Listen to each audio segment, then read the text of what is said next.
మనం నటరాజ్ పెన్సిల్స్ అనేది యూస్ చేసాం. So Nataraj pencils and Apsara pencils రెండు ఒకటే కంపెనీకి చెందింది.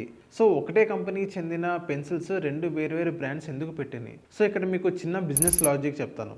సో నటరాజ్ పెన్సిల్స్ అనేది మనకి అఫోర్డబుల్ ప్రైస్లో వస్తుంది. చూడడానికి కొంచెం స్లీక్గా, చూడడానికి కొంచెం బాగుంటుంది రెడ్ కలర్లో. అదే అప్సరా పెన్సిల్ కనుక మనం చూసుకున్నట్లయితే కొంచెం లగ్జరీ, కొంచెం ప్రీమియం వైబ్ వస్తుంది. అది పెన్సిల్ మనం రాయంగానే చాలా స్మూత్గా అనిపిస్తుంది. టచ్ అండ్ ఫీల్ కూడా చాలా బాగుంటుంది. సో ఇక్కడ మనకి హిందుస్థాన్ పెన్సిల్స్ లిమిటెడ్ అనే ఒక కంపెనీ బ్రాండ్. సో ఈ టూ కంపెనీస్ అనేది ఇక్కడ లాంచ్ చేసింది అనమాట. సో నటరాజ్ పెన్సిల్స్ అనేది నార్మల్ కేటగిరీకి సంబంధించిన వాళ్ళు యూస్ చేస్తారు. ఐ మీన్ అఫోర్డబుల్ ఎవరైతే అఫోర్డ్ చేస్తారో పెన్సిల్ని, సో వాళ్ళు యూస్ చేయడం జరుగుతుంది. అండ్ నెక్స్ట్ ఎవరైతే కొంచెం హై ప్రొఫైల్ క్లాసెస్ ఉంటారో, కొంచెం ప్రీమియం బ్రాండ్స్ ఎవరైతే యూస్ చేస్తారో వాళ్ళు అప్సరా పెన్సిల్ అనేది యూస్ చేస్తున్నారు.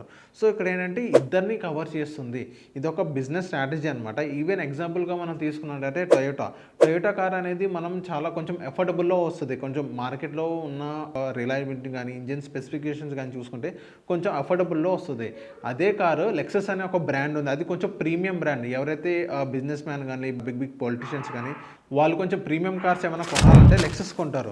సో అక్కడ గేమ్ ఎక్కడ ఆడుతున్నారు? మిడిల్ క్లాస్ వాళ్ళని టార్గెట్ చేస్తున్నారు అండ్ కొంచెం ప్రీమియం వాళ్ళని కూడా టార్గెట్ చేస్తున్నారు. సో వాళ్ళ బిజినెస్ అనేది ఇద్దరిని సక్సెస్ఫుల్ చేస్తుంది.